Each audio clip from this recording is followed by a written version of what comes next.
నమస్తే. Welcome to Suman TV Karimnagar. నేను మీ అనిల్. ప్రస్తుతం మన కరీంనగర్ సుమన్ టీవీ స్టూడియోకి ఒక మహిళ వచ్చింది. ఆ మహిళ నేనొక బాధితురాలిని సార్.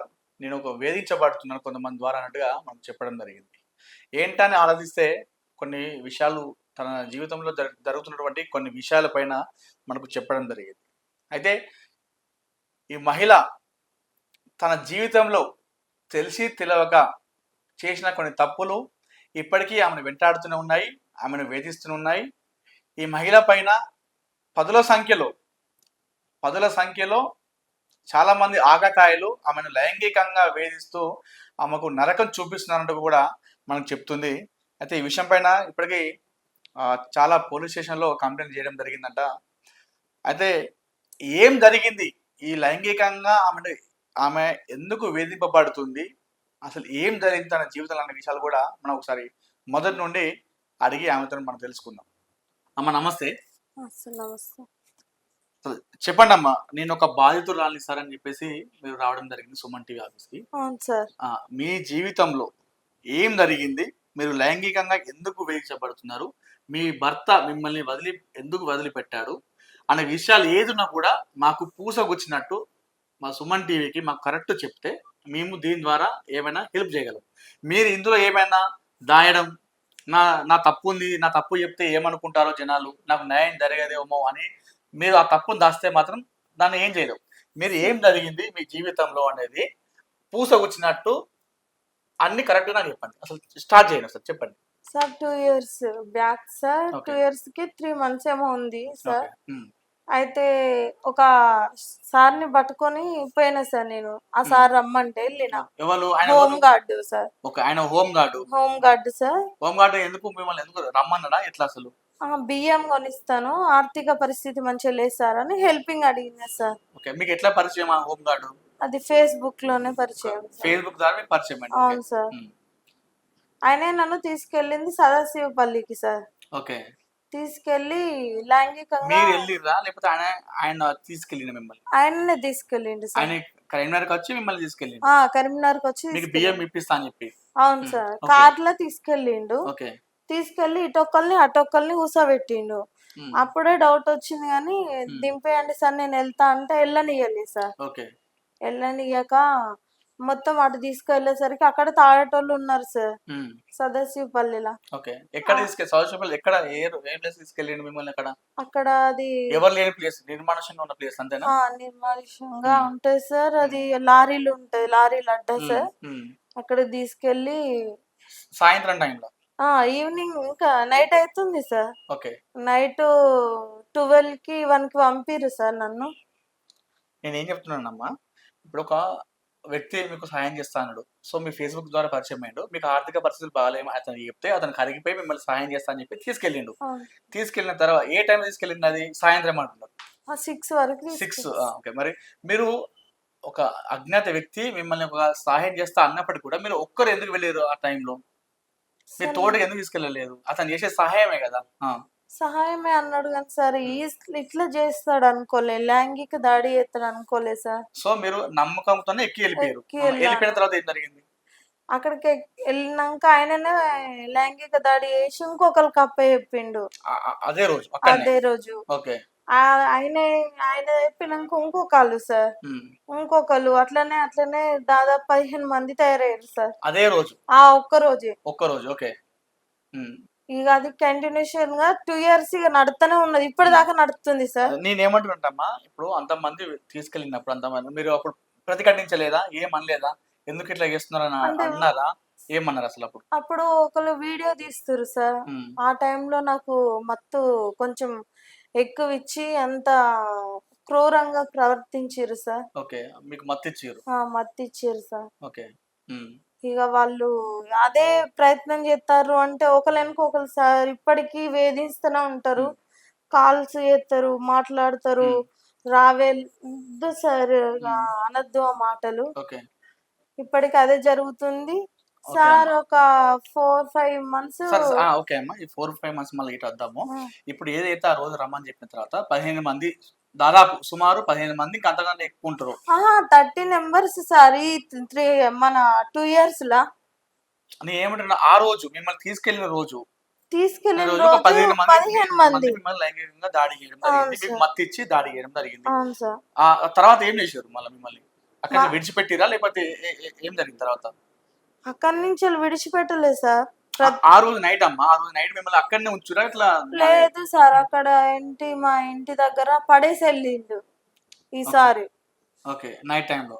నైట్ టైమ్ 12 అయితుంది. హ్మ్. అప్పుడు పడేసిపోయిండు సార్. 12కి 6కి ఎళ్తే మిమ్మల్ని 12కి మళ్ళీ అతను మీ ఇంటి దగ్గర విడిచిపెట్టిపోయిండు. మరి మీ సార్ మీకు ఫోన్ చేయలేదా? మీ ఆయన అప్పుడు మీకు ఎటెళ్ళినావు అని చెప్పేసి మిమ్మల్ని అడగలేదా? అడిగిండు, ఆ! గొడవలయినాయి సార్. ఓకే. అప్పటి నుండి ఆయనకి నేనంటే ఇష్టం లేదు. అప్పటి హ్మ్. నుండి ఎళ్ళిపోయిండాయనే. హ్మ్. ఎళ్ళిపోతాడు, వస్తాడు, ఎళ్ళిపోతాడు, వస్తాడు. పిల్లల్ని ఎప్పుడన్నా ఒకసారి, కానీ ఇప్పుడు మొత్తానికే వత్తలేడు. ఇంకా వీళ్ళు వేధిస్తూనే ఉన్నారు సార్. ఓకే. మీకు ఎంతమందమ్మా పిల్లలిప్పుడు? నాకు ముగ్గురు పిల్లలు సార్. ముగ్గురు పిల్లలమ్మా. 2 బాబులు, ఒక పాప. ఇద్దరు బాబులు, మొత్తం ముగ్గురు పిల్లలు మీకు. ముగ్గురు మీరు పిల్లలు. ఒక ముగ్గురు పిల్లలు ఉండి, ఒక మహిళ ఉండి, ఒక వ్యక్తి రమ్మనగానే వెళ్ళడం అనేది తప్పా కాదా? తప్పే సార్ మీరు నాది. చేసింది తప్పేనా కాదా నేను ఫస్ట్? చేసింది కూడా వాళ్ళు చేసింది క్షమించరాని నేరం. ఏదైతే రమ్మని చెప్పి నమ్మకంతో తీసుకెళ్ళడం జరిగిందో, వాళ్ళు చేసి మిమ్మల్ని అంతా లైంగిక వేధించడం అనేది అది క్షమించరాని నేరం. అది ఖచ్చితంగా శిక్ష అనుభవిస్తారు. కానీ మీరు ముందు వెనక ఆలోచించకుండా ఒక ముగ్గురు పిల్లలు పెట్టుకొని మీరు ఆ సమయంలో ఒక వ్యక్తి కారు ఎక్కి రమ్మంటే వెళ్ళడం తప్పు. సరే, అది ఏమైనప్పటికి కూడా నెక్స్ట్ దాని తర్వాత ఏం జరిగింది? నైట్ 12 పంపించిన తర్వాత మీ ఆయనతో మీకు గొడవలయినాయి. తెల్లారి మీరేం చేసిర్రు నెక్స్ట్ డే? నెక్స్ట్ డే ఎళ్ళింది సార్. హ్మ్. మళ్ళీ ఒక 4 నేననేది మరి అప్పుడు కేస్ పెట్టడం జరిగిందా? కేస్ పెట్టలేదు సార్ అప్పుడు. ఓకే. ఒక 4 మంత్స్ అయినంక పెట్టిన. అప్పుడు పెట్టలే. ఒక ఎందుకంటే 4 మంత్స్ తర్వాత ఆ కేస్ తర్వాత వే ఏమైంది? వేధించు ఇట్లనే రమ్మనుడు, కాల్ చేత్తుర్రని చెప్పేసి హ్మ్. స్టేషన్ పోయినా. ఓకే. అప్పుడు జీరో ఫైల్ చేసిర్రు హ్మ్. మేడం వాళ్ళు. హ్మ్. మరి చేసి ఎందుకు చేయలేమ్మా కేసు? 15 మంది మిమ్మల్ని లైంగికంగా దాడి చేస్తే మీరెందుకు తెల్లారి ఓ 4 నెలలకు ఎందుకు వెయిట్ చేసిర్రు? వాళ్ళు ఫోటో లీక్ చేత్తా అన్నారు సార్. వీడియో తీసిర్రు కదా! ఓకే. అది లీక్ చేత్తాను భయపెట్టుట్ల నేను ఎప్పుడు చెప్పిర్రు మీకు ఫోటోలు తీసినామని దాని చెప్పి? తెల్లారే చెప్పిండు. తెల్లారికెళ్ళి మళ్ళీ ఫోన్ చేసుడు స్టార్ట్ చేసిర్రు. చేసిర్రు సార్. ఓకే. మీరు ఆ భయానికి ఎక్కడ బయటపెడతారని మీరు స్టేషన్‌లో కంప్లెయింట్ చేయలేదు. అవును సార్. ఓకే. ఆ ఇగ 4 నెలల తర్వాత వెళ్ళిర్రు మళ్ళీ ఇగ స్టేషన్‌కి. ఏదైనా కానీ అని ఎళ్ళినా సార్. ఓకే. ఎళ్తే మేడం వాళ్ళు పట్టించుకున్నారప్పుడు. హ్మ్. అప్పుడు వేరే ఎస్ఐ సార్ ఉన్నాడు, పట్టించుకున్నాడు. హ్మ్. ఇగ మళ్ళీ నెక్స్ట్ టైమ్ నుంచెల్లి పట్టించుకోవడం లేదు సార్. ఓకే. ఇగ అప్పుడు కేసు నమోదయిందమ్మా? 2 సంవత్సరాల కింద చేసింది. ఆ! ఎఫ్ఐఆర్ నమోదయింది. ఎఫ్ఐఆర్ అయింది. వాళ్ళు ఏం కాలేదని భయపెట్టిర్రు. ఆళ్ళకి ఓకే. ట్రాక్టర్లున్నాయి సార్. ఓకే. దాని కింద తొక్కిస్తా, లేకపోతే చంపేత్తా నిన్ను అని బెదిరిత్తే నేను మళ్ళీ కేసు రిటర్న్ తీసుకున్నా. కోర్టు ఆహా! దాకా పోయింది. కోర్టు దగ్గర నుంచి మళ్ళీ రిటర్న్ తీసుకున్నా ఓకే. సార్. ఎఫ్ఐఆర్ అయిన తర్వాత మిమ్మల్ని భయపడిస్తే, అవును. బెదిరిస్తే మీరు కేస్ విత్‌డ్రా చేసుకున్నారు. విత్‌డ్రా చేసుకున్నా. ఎప్పుడు చేసుకున్నారు ఈ కేస్ విత్‌డ్రా? దానికి ఒక వారం, 10 రోజులల్లా విత్‌డ్రా చేసుకున్నా సార్. అంటే 4 నెలలకి ఎప్పుడైతే ఇన్సిడెంట్ జరిగిన తర్వాత 4 నెలలకి కేస్ ఆ! పెట్టిర్రో, ఆ 4 నెలల తర్వాత ఒక 10 రోజులకు మళ్ళీ విత్‌డ్రా చేసుకున్నారు. విత్‌డ్రా చేసుకున్నా సార్. ఓకే. సో, ఇదంతా ఒక 2 సంవత్సరాల కింద జరిగిన ముచ్చట. అవును సార్. సో, అదయిపోయింది. ఆ అవును. కేస్ విత్‌డ్రా అయిపోయింది. అంతా పక్కకెళ్ళిపోయారు. మళ్ళా మీకు ఫోన్ చేయడం స్టార్ట్ చేసిర్రా వాళ్ళు? మళ్ళా ఫోన్‌లు చేస్తుర్రు సార్. వాళ్ళే. వాళ్ళే. ఆ! చేసి ఏమంటున్నారు మళ్ళీ? మళ్ళీ ఇక్కడికి రా, అక్కడికి రా, హ్మ్. నువ్వు రాకపోతే మంచిగుండది అంటే అప్పుడప్పుడు పోతున్నా సార్. కాకపోతే కొంచెం పొట్టు ఉబ్బిన కాంచెలి ఎటెళ్తలేను సార్ నేను. ఓకే. వాళ్ళకి భయపడి ఇగ నేను పోలీస్ స్టేషన్‌కి పోతే వాళ్ళు పట్టించుకుంటలేరు కదా సార్. ఆహా! అంటే ఇప్పుడు ఈ విత్‌డ్రా అయిన తర్వాత గూడా మిమ్మల్ని రమ్మని చెప్తే మీరు వెళ్లిర్రు. వేధిస్తూనే ఉన్నారు సార్. ఓకే. అంటే మీరు వెళ్లిర్రా మళ్ళీ ఫోన్ చేస్తే? వెళ్ళినా సార్. ఓకే. అట్లా ఎన్ని టైమ్స్ రమ్మని చెప్పి ఎన్ని సార్లు వేధించిర్రు మళ్ళీ? దాదాపు ఒక 30, 40 సార్లు పోయినా కావచ్చు సార్. ఓకే. ఈ 2 సంవత్సరాలలో. ఎవరైతే ఉన్నారో ఆ హోమ్ గార్డేనా? లేకపోతే ఇంకా అందులో ఉన్న గ్యాంగేనా? మళ్ళీ వేరే వాళ్ళా? అంటే ఈ ఆ ఫోన్ గ్యాంగే. ఆ గ్యాంగే. మొత్తం వీళ్ళంతా ఇసుక రవాణా చేత్తరు సార్. ఓకే. వీళ్ళే సార్. ఆ! ఇప్పటికి గూడా నాకీ సో, అప్పుడు ఓకే. అది వెళ్లిర్రు. 30 టైమ్స్ వెళ్ళా అని చెప్తున్నారు మళ్ళీ. హ్మ్. విత్‌డ్రా చేసుకున్న కేస్ అయిపోయింది. మళ్ళీ నా ఫోటోస్ ఉన్నాయి కాబట్టి వాళ్ళు భయపడిస్తారని చెప్పేసి బయట పెడతారని చెప్పేసి రమ్మంటే మీరు మళ్ళీ వెళ్లిర్రు. ఒక ఆ! 30 టైమ్స్ వెళ్లారని చెప్తున్నారు. అవును సార్. ఓకే. మళ్ళీ ఈ 4 నెలల కింద మళ్ళా ఏం జరిగింది? మళ్ళీ పోయినా సార్ ఇది ఎవరు ఫోన్ చేసిర్రు మళ్ళీ? మళ్ళీ వాళ్ళే చేసిర్రు సార్. ఏమని చేసిర్రు? "అత్తవ్వ నీ ఫోటోస్ డిలీట్ ఏం కాలేదు. ఆ! నువ్వొచ్చి చూసుకో కావాలి" అంటే ఎళ్ళినా సార్ మొన్న. ఎక్కడికెళ్ళిర్రు మళ్ళీ? మన సదాశివపల్లెకి. ఆ! దాంట్లో సంపతి, అజయ్ వాళ్ళు ఉంటారు ఓకే. పెద్దవాళ్ళు. వాళ్ళు చేయబట్టి ఈరోజు నా పిల్లల్ని నేను చచ్చిపోదామని డిసైడ్ అయ్యి ఈ స్టూడియోకి వచ్చి చెప్తున్నాను ఇంకో అమ్మాయికి ఇట్లాంటిది జరగద్దు సార్. ఓకే. నాన్నల కింద ఏం జరిగింది మళ్ళీ? అదే రమ్మని చెప్పారు. ఏ టైంకి ఒక రమ్మన్నారు? అంకుల్ రమ్మని చెప్పిండు. ఓకే. ఏమని చెప్పిండు అంకుల్? అంకుల్ కొంచెం అప్పుడప్పుడు సాయం చేసిండు ఇది అయిపోయినాక. ఆ! చేసి ఆయన కూడా మళ్ళీ అట్లా చేసిండు. అంటే మీకు సహాయం చేసిన లైంగిక వ్యక్తి కూడా మిమ్మల్ని లైంగికంగా మళ్ళా వేధించాడు. లైంగిక దాడి చేసిండు. అంత దాకా నాకు తెలియదు. ఆయన ఓకే. మంచిగానే చూసుకున్నాడు. అప్పుడప్పుడు హ్మ్. ఒక ఇట్లా పిల్లలకి పైసలు ఇచ్చేటోడు. ఓకే. ఎప్పుడన్నా ఎటన్నా బయటికి అటు ఇటు పోయినప్పుడు వాళ్ళకి ఇచ్చేది. ఓకే. ఆయన ఇక చేసి వీళ్ళు దాసుకున్నోళ్ళని తీసుకొచ్చిండు మళ్ళీ ముందడికి. ఓకే. తీసుకొచ్చి థమ్స్ అప్ లా కూల్ డ్రింక్ ఇచ్చి అది ఇక అది అట్లా అయిపోయినాక మళ్ళీ తర్వాత జమ్మికుంటది కూడా ఆ రీసెంట్ లోనే జరిగింది సార్. జమ్మికుంట ఏంటిది మళ్ళీ? ఇదే సార్ వీళ్ళ గ్రూప్ అయిననే. ఎన్ని ఎన్ని అది ఇది ఎప్పుడు జరిగింది జమ్మికుంటది? ఇది ఇది 4 months బ్యాకే సార్. అంటే ఈ సదాశివకి రమ్మని కంటే ముందే జరిగింది అది. ఉమ్, ఏదైతే ఇప్పుడు జమ్మికుంట కదా. అవును అక్కడ సార్. ఏం జరిగింది మళ్ళీ? అక్కడికి నేను మా పాప వెళ్ళినాం. ఎవరు రమ్మంటే ఒక వ్యక్తి రమ్మంటే వెళ్ళారు. ఆ గ్యాంగ్ లో ఉన్న వ్యక్తి రమ్మంటే మీరు వెళ్ళారు. వెళ్ళాను. మీ పాపని తీసుకెళ్ళారమ్మా మీరు?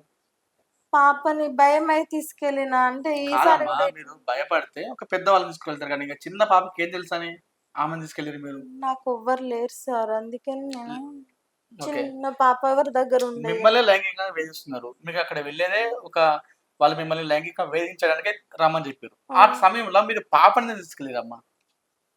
పాపను అంటే ఇంటికాడ చిన్న పిల్ల ఉండలేదు కదా అని తీసుకెళ్ళిన సార్. ఓకే. తీసుకెళ్ళిన ప్లస్ అక్కడికి పోయినాక మీ పాపని అప్పచెప్పు లేకపోతే మంచిగా ఉండదు అని ఆయన దగ్గర ఫొటోస్ ఉన్నాయి సార్. చెప్పలేను ఇక నేను. అంటే మీ పాపను కూడా అన్నారు? నా పాపను కూడా అన్నాడు సార్. పాప వయసు ఎంతమ్మా? ఆమెకు 7 years సార్. ఓకే. అన్న తర్వాత ఏం జరిగింది మరి? అక్కడ కేసు పెట్టిన సార్. ఆమెను పాప మీరు పాప మీద లైంగిక వేధింపులు చేస్తా నువ్వు రాకపోతే అంటే భయానికి నేనే వెళ్ళిన సార్. ఓకే. నేను వెళ్తే నన్ను ఇట్లా చేస్తే నేను స్టేషన్కి పోయినా సార్. ఓకే. జమ్మికుంట స్టేషన్కి పోతే సార్ వాళ్ళు ఏం చేసిరంటే ఆయన దిక్కే అది చేసిర్రు, న్యాయం చేసిర్రు. పట్టించుకోలే, తిడుతురు అంతా ఎట్లా పడితే అట్లా తిట్టిర్రు సార్. ఎక్కడ పట్టించుకుంటలేరు సార్. సో ఇప్పుడు ఇప్పుడు కూడా మీకు ఫోన్ చేసి వేధిస్తున్నారు? వేధించుతాను సార్. అది ఆ అబ్బాయి అన్నట్టయినా కడుపులో మస్తు కొట్టిండు సార్. ఓకే. అది తట్టుకోలేను. ఇంకా నేను ఏం చెప్పాలి సార్. ఎవరికి చెప్పినా ఏం లేదు సార్. అదే నైట్ సార్. ఓకే. చేసుకున్న సివిల్ హాస్పిటల్లో అడ్మిట్ అయినా సార్. మీ ఆయన మిమ్మల్ని ఎప్పుడు విడిచిపెట్టిపోయిండు? ఇంకా ఆయన వీళ్ళు ఎప్పుడైతే ఊకే ఫోన్లు చేసుడు అది పెట్టిర్రో అప్పుడే విడిచిపెట్టిపోయింది సార్. ఓకే. మరి ఇప్పుడు మీరు ఇన్ని కేసులలో దిగిరు, ఇంత వేధిస్తారు మీ పాపని అన్నప్పుడు కూడా మీ ఆయన రెస్పాండ్ కాలేదు మరి ఇట్లా మీతో తిరగడము వెళ్ళి ఇట్లా చేయడం అని చెప్పేసి? అవును సార్. వాళ్ళు ఇంకా ఆయన రెస్పాన్స్ కాడు ఆయన. ఎందుకంటే ఆయనకి ఏదొద్దు, ఫ్యామిలీ మీద ఇంట్రెస్ట్ ఉంటే.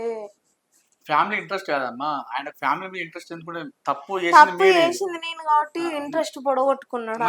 అట్లా చెప్పండి. ఎందుకంటే మీరు ఆయనే తప్పు చేస్తున్నారు. ఇప్పుడు మీరు తప్పు చేసింది కాబట్టి మీ ఆయన మిమ్మల్ని విడిచిపెట్టి వెళ్ళిపోయింది, మిమ్మల్ని పట్టించుకోవట్లేదు. అవునా కదా? అవును సార్. ఓకే. సో ఇప్పుడు ఇప్పుడు మీకు ఏం న్యాయం కావాలి చెప్పండి అమ్మా? వీళ్ళు మిమ్మల్ని ఇంకా లైంగికంగా వేధిస్తున్నారు, ఫోన్లు చేస్తున్నారు, ఫోటోలు వీడియోలు ఉన్నాయి సార్. ఓకే. స్టేషన్లోకి వెళ్తే ఎక్కడ కూడా రెస్పాండ్ అవుతున్నారు? రెస్పాండ్ అవుతలేరు సార్. ఓకే. మీరు ఏం కోరుకుంటారు ఫైనల్ చెప్పండి సార్? వాళ్ళకి ఎట్లా శిక్ష పడాలి సార్. పడాలి. ఎందుకంటే నేను ఇంత అనుభవిస్తానా. నేను కూడా చనిపోతా సార్. ఒక 2 months చెప్పిర్రు అంతే. ఎందుకంటే సర్జరీ చేయించుకోకపోతే 2 months లో చనిపోతావు అమ్మ అని చెప్పారు. ఓకే. అట్లా కూడా చెప్పినా కూడా ఏం కాదు, నా పిల్లల్ని పట్టుకొని ఆ పని ఈ పని చేసుకుంటానా సార్. కదమ్మా, మీరు తెలుసో తెలియక తప్పు చేసారు. తప్పు చేసి మళ్ళీ మీరు సూసైడ్ అటెంప్ట్ ఎట్లా చేసుకున్నారమ్మా? అంటే మీ ఆయన మిమ్మల్ని విడిచిపెట్టి వెళ్ళిపోయాడు, మీరు ఇద్దరు బాబులు ఒక పాపను విడిచిపెట్టి మీరు ఎట్లా సూసైడ్ అటెంప్ట్ చేద్దాం అనుకున్నారు? ఇంకా నా పాపను కూడా సమాజం అట్లనే అంటాను కదా సార్.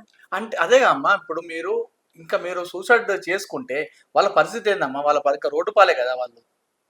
మీరు ఇంకా వాళ్ళని సమస్యలకు నెట్టినట్టే కదా. అవును సార్. మరి మీరు ఏ విధంగా సూసైడ్ అటెంప్ట్ చేసుకున్నారమ్మా? అంటే ఇక మీరు అన్ని ఇప్పుడు అది తెలుసో తెలియకో చేసిన తప్పుకు ఇప్పుడే ఇబ్బందులు పడుతారు, చాలా ప్రాబ్లమ్స్ ఫేస్ చేస్తారు సమాజంలో.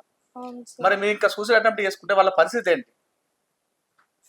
అది తప్పే కానీ సార్ నాకు ఇక అట్లా జరిగినాక ఉండాలి అని ఏ అమ్మాయికి కూడా చిన్న పిల్లల్ని చూస్తా కూడా రోజు రోజు పెరుగుతూనే ఉన్నాయి సార్. ఓకే. నేను చూస్తున్నా సార్, రోజు ఉమ్, న్యూస్ చూస్తూనే ఉంటా సార్ ఫోన్లో. ఉమ్, ఈ నిన్న కాక మొన్న కూడా రీసెంట్ గా జరిగింది సార్. ఉమ్. ఎవరిని వదిలిపెట్టరు సార్ ఈ రోజులలో, ఆడపిల్లల్ని కాననే కనద్దు సార్. అంత భయం అవుతుంది ఆడపిల్ల ఉన్నా కూడా. ఆమెను కూడా నాతోటి తీసుకెళ్దాం అనుకుంటున్నా సార్ ఎటు? చనిపోవడానికి. ఆమె ఉన్నా కూడా ఆమెను కూడా మీరు బతకనియ్యదు. ఏం మాట్లాడుతున్నారు అసలు? అర్థమైతలే సార్. ఇంటికి ఇంటికాడ మా సిచ్యువేషన్ అట్లా చేసిర్రు సార్. అర్థమైందమ్మా, మీరు సిచ్యువేషన్ అర్థమైంది కదా, దానికి చావు అనేది పరిష్కారం కాదు కదా నేను అంటున్నా. అట్లా పరిష్కారం కాదు మీరు అంటే ఇప్పుడు ఆల్రెడీ ఒక బాధితురాలు, ఆల్రెడీ వేధింపబడ్డారు మీరు.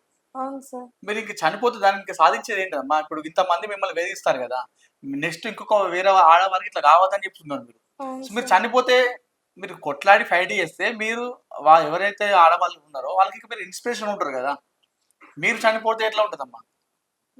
అవును సార్. కాకపోతే బతికుండి ఇవన్నీ నేను ఫేస్ చేయలేకపోతున్నా మీరు సార్. సూసైడ్ అటెంప్ట్ చేసుకుంటే తప్పంటే మీకు మీ పాపను కూడా తీసుకెళ్ళి అనుకోవడం అనేది ఆలోచన ఎందుకు వస్తుందో అర్థమైతలేదు. సార్ ఆడపిల్లను బతకనియరు సార్ ఈ సమాజం. ఈ సమాజంలో చీడ పురుగులంటే వాళ్ళే సార్. నేను అనుభవించిన వాటి నా బిడ్డ ఎక్కడ అనుభవిస్తుందో అని భయం అవుతుంది సార్ ఈరోజు. ఓకే. సో ఒకసారి చెప్పండి, మీరు ఏం కోరుకుంటారో పోలీస్ ఆఫీసర్లు కావచ్చు, అందరికీ అసలు ఏం చెప్తారో కోరుకోండి కొంచెం ఒకసారి. న్యాయం చేసేటట్టు చూడండి సార్. ఉమ్, నా పరిస్థితి మంచిగా లేదు సార్. నాకు సర్జరీ కాకపోతే నేను చచ్చిపోయేటట్టున్నా. నాకు శిక్ష కూడా పడాలి సార్. ఇంకా కొందరు బయటకు వస్తలేదు సార్. వాళ్ళని తీసుకొచ్చేటట్టు చూడుర్రి. నాకు ఆ న్యాయం చెయ్యరు సార్. ఓకే.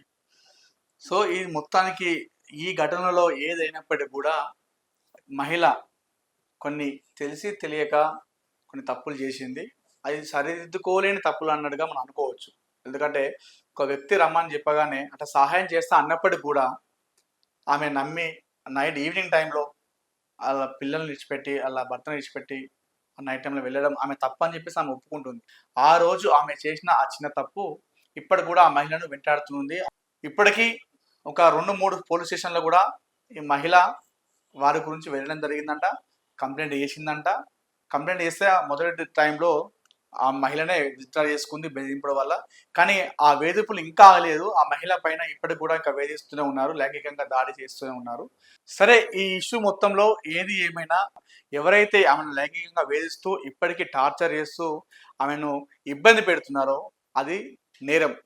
ఎందుకంటే ఆమె ఇప్పుడు కోరుకుంటుంది ఏంటంటే, సరే ఇదంతా జరిగిపోయింది, మొదట టార్చర్ చేసిరు, తర్వాత మళ్ళీ చంపేస్తా అంటే భయానికి నేను విత్డ్రా చేసుకున్నాను, అదంతా అయిపోయినప్పుడు కూడా ఇప్పటికి కూడా నన్ను లైంగికంగా వేధిస్తున్నారు, నేను మంచిగా బతకాలని కోరుకుంటున్నా, నాకు దయచేసి ఫోన్లు రావద్దని చెప్పేసి ఆమె వేడుకుంటుంది. ఆమె ఇవన్నీ పక్కకు పెట్టి సైడ్కి ఉన్నప్పటికి కూడా ఇప్పటికి కూడా చాలా మంది ఆకతాయిలు ఆమె కాల్ చేస్తూ ఆమెను ఇబ్బంది పెడుతూ టార్చర్ చేస్తున్నారంట. ఈ ఏదైతే ఇంతమంది ఫోన్లు ఇవ్వడం వల్ల ఆమె భర్త ఆమెను వదిలిపెట్టి వెళ్ళిపోవడం జరిగింది. 2 పిల్లలు, ఒక పసి పాపతోని ఆమె ఇప్పుడు మన సుమన్ టీవీకి రావడం జరిగింది. ఎవరైతే ఆమెను వేధిస్తున్నారో ఇప్పటికైనా కళ్ళు తెరిచి ఆమెకు ఫోన్ చేయడం మానేయండి. నాకు ఆమె దండం పెట్టి వేడుకుంటుంది. సో ఆమెకు కాల్ చేయడం పక్కన పెట్టి, అదేవిధంగా ఈ కేసు విషయంలో ఎవరైతే ఇప్పటి వరకు మాట్లాడినటువంటి ఈ బాధిత మహిళ కేసు విషయంలో నిజాలు ఏమున్నాయో సంబంధిత పోలీస్ అధికారులు మరొకసారి ఈ కేసును టేకాఫ్ చేసి ఎవరైతే ఈ మహిళను ఇబ్బంది పెడుతున్నారో ఆ ఆకతాయిల పైన శిక్ష విధించేలా చర్యలు తీసుకోవాలని, అదేవిధంగా మహిళకు, ఈ బాధిత మహిళకు కూడా కాస్త సెక్యూర్ లాగా కల్పించి ఆమెకు ఇంకోసారి ఇలాంటి ఇబ్బంది కలగకుండా, ఫోన్ విషయంలో కావచ్చు, అదేవిధంగా వాళ్ళ పిల్లలను కూడా ఇబ్బంది పెడుతున్నారంట, అలాంటి ఇబ్బంది కలగకుండా మహిళకు కూడా కాస్త జాగ్రత్తగా చూసుకోవాలని సుమన్ టీవీ కోరుకుంటుంది.